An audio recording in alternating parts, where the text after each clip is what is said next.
Well, away they go. It's an electronic gun. It's always rather, to me, a little bit of anticlimax, those electronic guns. I like a really good deafening bang, but it was a little sort of foot and away they went.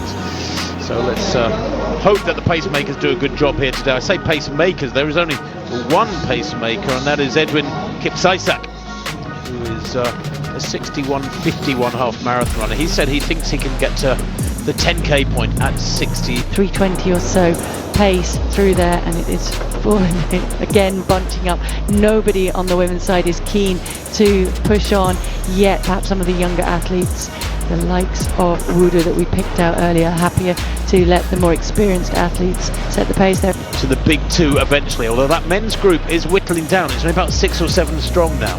Yeah, it's come down to the men who turned up here in shape and ready to race, and finally we're starting to see a little bit of stretching out in this women's pack, although it is still down to Magdalena Shauri of Tanzania to set out this pace. And so far the big two, as we call them, with their times in the 65 minutes, are not showing at the front. I can see young Malknet Wudu just hidden in the purple, the smaller figure, following the more experienced athletes ahead of her, but at the moment the pace is dawdling, shall we say. It's funny, isn't it, because the currency of international racing now at the elite level is times, is fast times, and these athletes know that full well. Now there's big prize money up for grabs this weekend, and maybe that's in their minds as well, but all these women know full well that, you know, the world is watching. Khaimah has developed a reputation for brilliant racing and really quick times, and they're not fulfilling that part of the bargain, so to speak, at the moment. It's within their right, so to speak. They're perfectly entitled to run how they feel, but nobody has really attacked this today and gone out from the gun with the attitude of, I want a quick time. These are brilliant conditions, it's a quick course, this is a huge opportunity. They've all, as you said, been lulled into that sort of rather slow, almost sleepy pace for these opening kilometres, and they've been out there now for 25.5 minutes, and it's 4 or 5 across the front. Nobody really prepared to commit. No, there is Chip Korea at the front. She does have a 65.46 to her name. Perhaps now, as she's moved to the front, that is why we see for the first time that predicted race time slip below the 70 minutes, but it's still not fast, and that is why there are so many women in this group. Conditions of that lead group, they're kind of spread out across the road, trying to maintain contact with that lead group, because if you drop off it becomes suddenly going on. But it's all about fabulous rate of development. Long-term strategic plan is very much the objective for this for the local authority. Khaimah Tourism Development Authority have got the bit between their teeth, and they are one of the great sponsors of this race, and have huge ambitions. There's a monstrous casino under construction alongside this main road around Al Marjan Island. We see that women's elite field, Paul, at 32.45 at 10k. It's on the slow side. We were hoping it might be, well, a minute and a half or so quicker than that. It is picking up now. They're gradually picking it up and winding it up each kilometre. So we are now down from those early 3:20 splits down to 3:13, but you can see the gesturing from the women.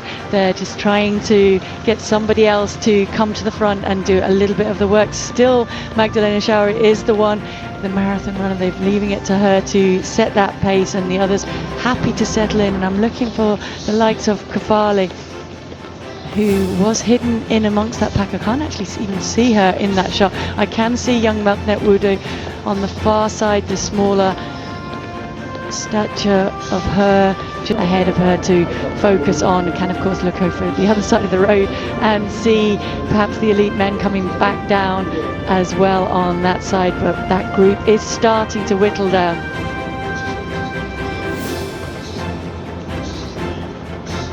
Well, it's quite special. Cameroon possibly heading for sub 58 minutes today, surely heading for a massive world best for 2026. Habtom Samuel's 59.01 is living on borrowed time, I think, from that Houston Marathon, some 4 weeks ago. Here's that women's pack, which is beginning to whittle down now a bit, but it's still Shori carrying the burden. It is. She has been helped by Jessica Chelangat of Kenya, who does have a 66.13 to her name. So for her, this is pedestrian enough at the moment, but it looks like it's hard work out there. Settled in behind is the pre-race favourite Kafale, who's really kept her powder dry all the way through so far, and alongside the youngster Melknat Wudu, who is just 21.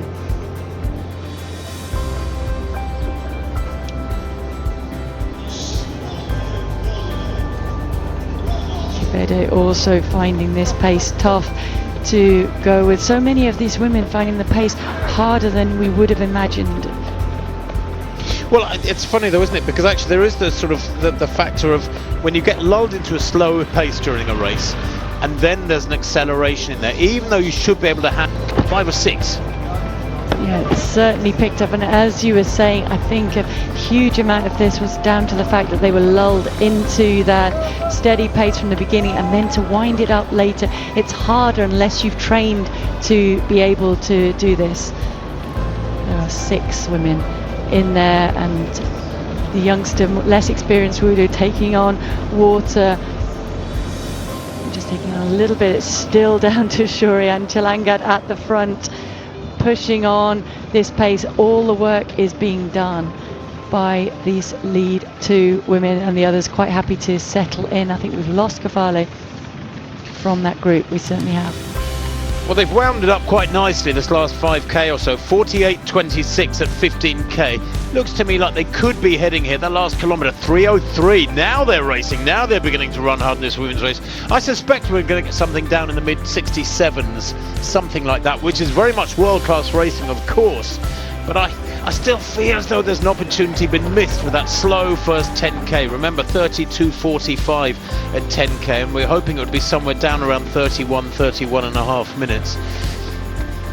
Jessica Chelangat, 7th in Valencia a couple of years back with her personal best of 66 minutes, 66.13. She was 3rd here in RAK last year in the Khaimah half marathon with 66 best. Today was close. His personal best 58.01 from 2019, but 58.13. We're not going to bicker about a few seconds here and there. Brilliant win from Kamwaro from a very fast closing Jamal Yima Mekonnen. Back to this women's race though, Paula, and that big pack that looked so comfortable for a long time, approaching 20k, whittled down to 3, and still Shuri.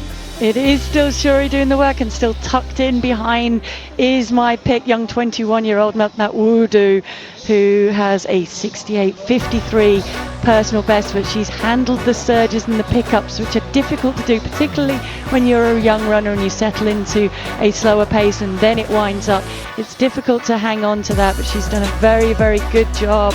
And the other woman in that group is Anley. Asmarech Anley Yesene, also only 21. She has run some fast times, mainly in Lille, and a lot of racing over those fast courses, 5k and 10k on the roads in Lille, and she's handled the surges here today, making her debut at the half marathon distance, and it's going to be a good debut. It is indeed, yes, although, you know, this has been such a strange race on the women's side. A really, really slow first half. They picked it up gradually through this second half, and it throws up some strange results because Anley, I mean, frankly, she's one of the outsiders. We wouldn't have had her in our top 10 probably prior to the race, with all due respects.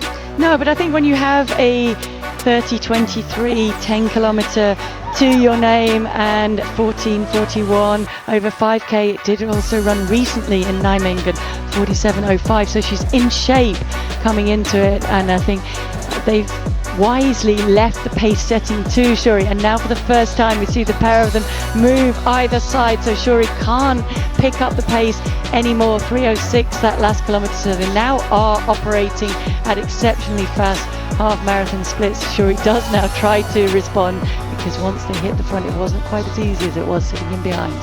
No, exactly.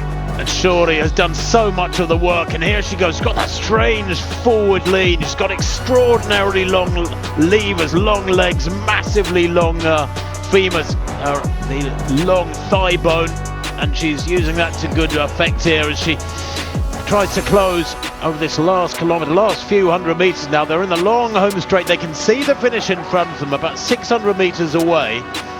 And Shorty here will make them work every metre of this last, less than half a mile. And I think her experience is going to tell over this last kilometre. It is deceptive when you can see the finish arch up ahead, and this is now the second time we've seen Wudu and Anley surge either side, and this time I think it is for real. This is now a battle that they are judging, and hopefully judging correctly, into the finish, as we see in the back there.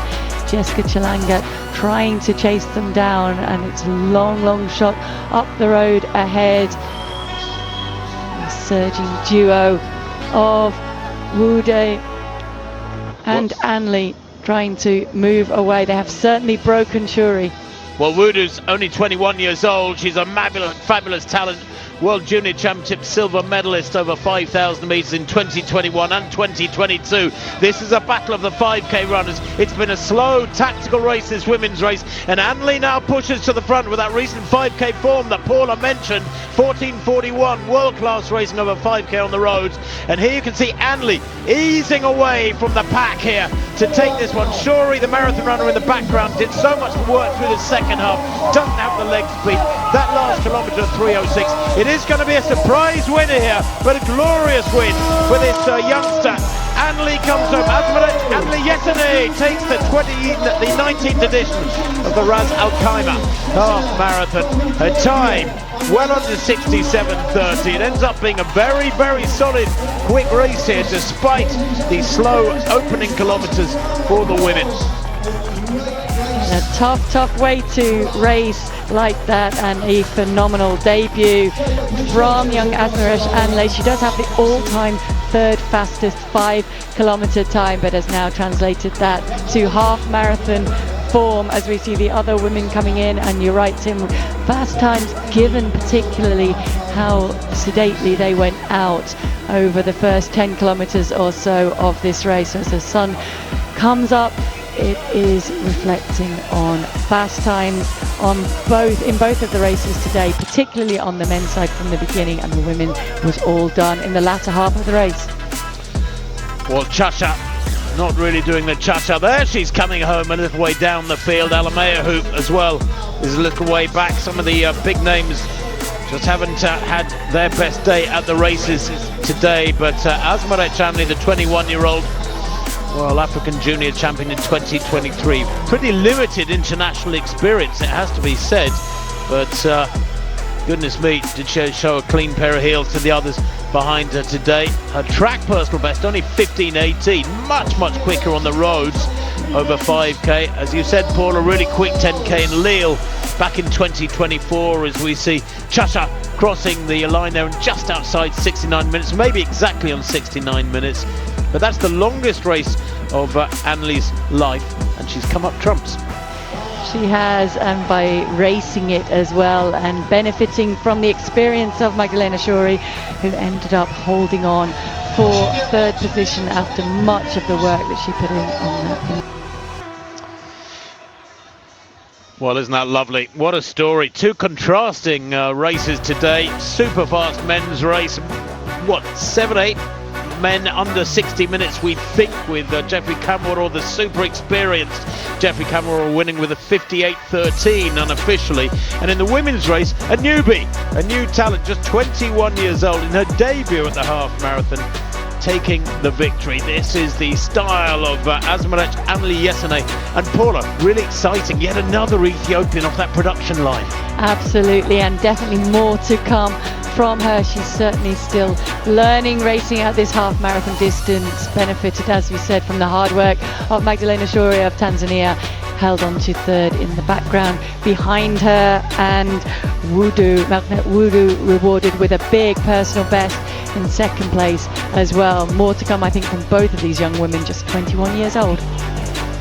Yes, Anley has got fabulous track speed. Just checking her card, she's run 3,000 in 8:42, and she used that world-class track speed to good effect there over the final 300 or 400 meters to show a clean pair of heels there to Wudu and Shorty.